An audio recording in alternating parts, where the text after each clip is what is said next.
Good morning सर्वांना. तर आषाढी एकादशीसाठी आपण छान अशा कापण्या करणार आहोत. तर त्यासाठी मी 2 वाट्या गूळ घेतलेला आहे, त्याच्यामध्ये पाणी घेतलेलं आहे, सुंठ बडीशेप टाकून उकळून घेतलं आणि ते थंड करून घेतलेलं आहे. तर आता मी 2 वाट्या गुळासाठी 4 वाट्या गव्हाचं पीठ घेणार आहे. आपलं घरचंच म्हणजे जे आपण चपाती करतो ना तेच पीठ आहे, बारीक मोठं असं काहीही नाही आहे. जे आपण चपात्याला वापरतो तेच पीठ आहे.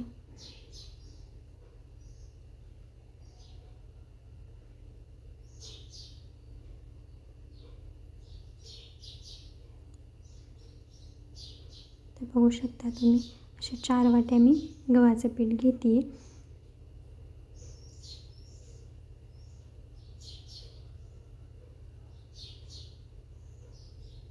आपले घरचेच गहू आहेत, गावाकडे काही गहू पिकवले जातात त्याच्यामुळं घरचेच गहू आहेत बघा.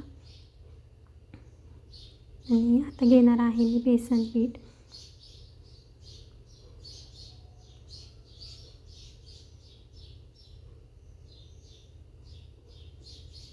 बघू शकता तुम्ही,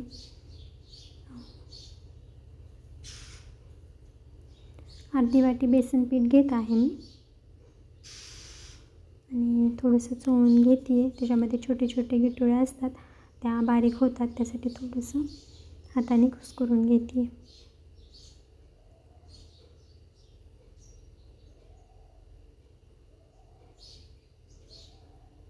आणि आता घेणार आहे मी मीठ. थोडंसं नॉर्मल असं मीठ टाकलं ना की त्याला टेस्ट छान येते. कोणताही गोड पदार्थ करताना थोडंसं त्याच्यात चिमूटभर मीठ गेलंच पाहिजे.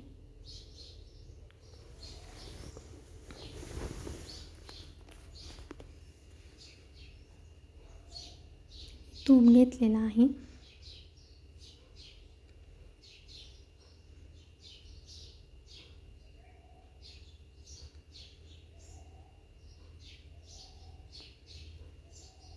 आणि तूप काय पूर्ण गरम करून घ्यायचं नाही, म्हणजे कडकडून गरम नाही करायचं, थोडंसं नॉर्मल गरम वगैरे करून घेते मी.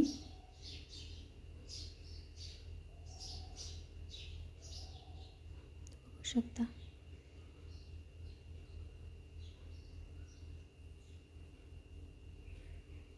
तुपाच्या ऐवजी तेल घेतलं तरी चालतं, पण होतं तूप माझ्याकडे त्यासाठी मी तूपच घेतलेलं आहे.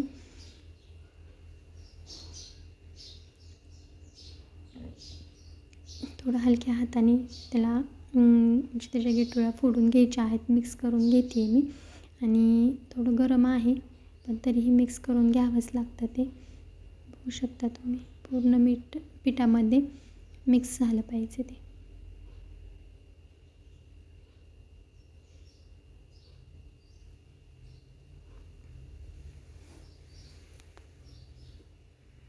तर अशा पद्धतीने मी मिक्स करून घेत आहे.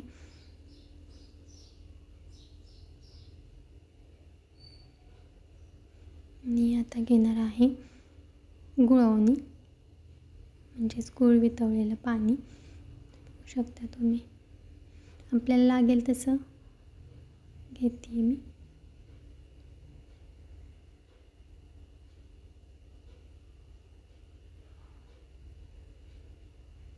आणि खूप साऱ्या कापण्या करणार आहे, त्यासाठी एवढं कणिक असं मळून घेतलेलं आहे मी. बघू शकता तुम्ही.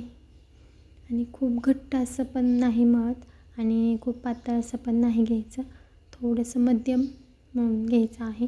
आपण चपात्याला करतो ना त्याच्यापेक्षा थोडं घट्टच लागतं.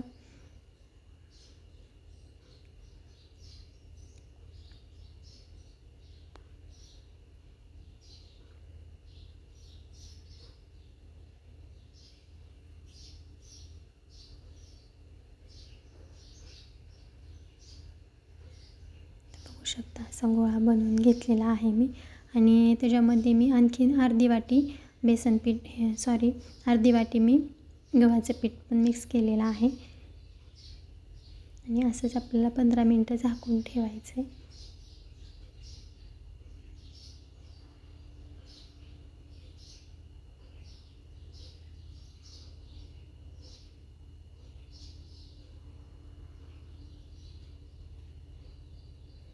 थोडं घट्ट मळल्यामुळे मऊ असं होत नाही पीठ, थोडं त्याला चिरा पण पडतात.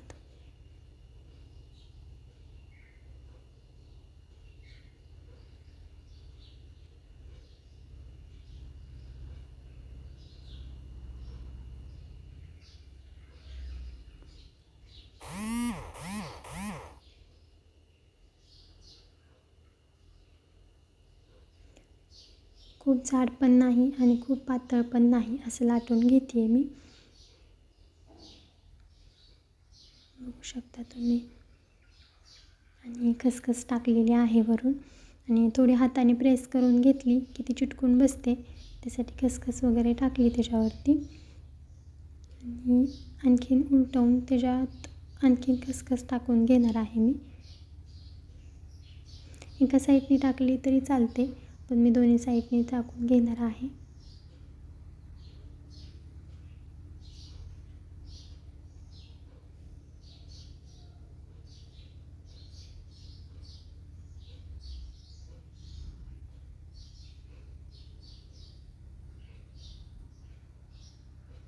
तर अशा पद्धतीने मी पोळी लाटून घेतलेली आहे.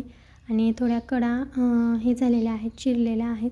त्यासाठी आपण एक डिश किंवा टोपण घेऊन गोल आकार करून घेतलेला आहे मी त्याला.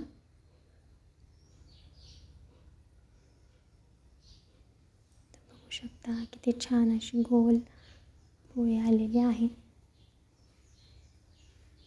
आणि आपल्याला लहान मोठ्या कशा कापण्या पाडायच्यात तशा पाडून घेऊ शकतो आपण. कोणाला लहान आवडतात, कोणाला मोठ्या आवडतात. आणि त्याला असा कापण्याचा आकार पण येतोय बघा.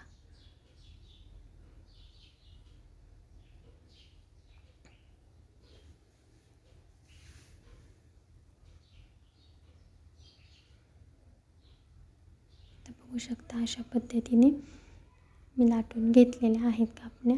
आणि आपला जो झाऱ्या असतो ना तेलामध्ये आपण तळतो, त्याच्यावरतीच घ्यायच्या अशा कापण्या, म्हणजे तेलात सोडायला सोपं जातं.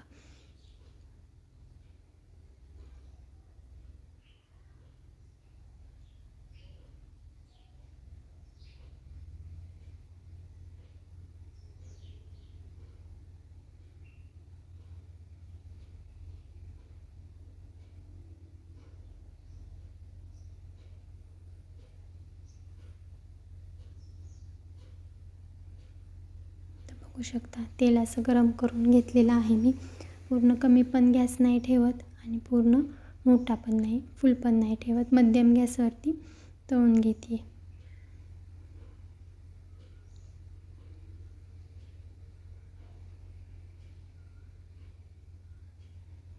तर आमचा देवराज तयारीतच आहे. त्याला खूप आवडतात कापण्या, त्यासाठी तो सारखं येडे घालत होता, मम्मी मला कापण्या खायच्या आहेत म्हणून. तर आता देते त्याला तळून कापण्या.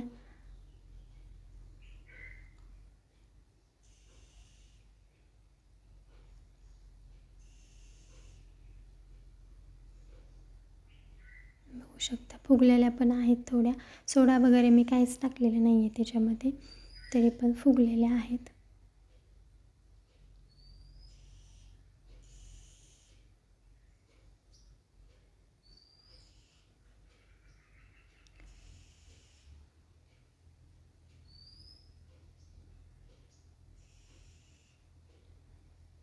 गॅसची फ्लेम फुल सोडली की वरतून करपतात, आतमध्ये कच्च्या राहतात. आणि कमी ठेवली की कडक होतात, त्यासाठी मध्यम गॅसवरतीच तळून घेते मी.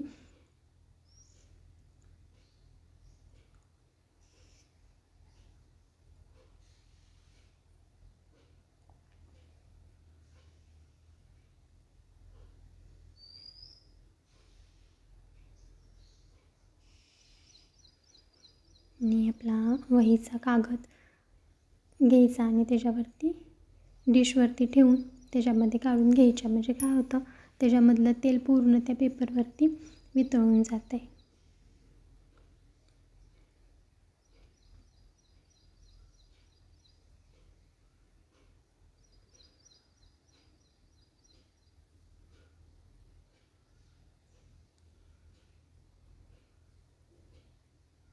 बघू शकता तुम्ही अशा तळून झालेल्या आहेत.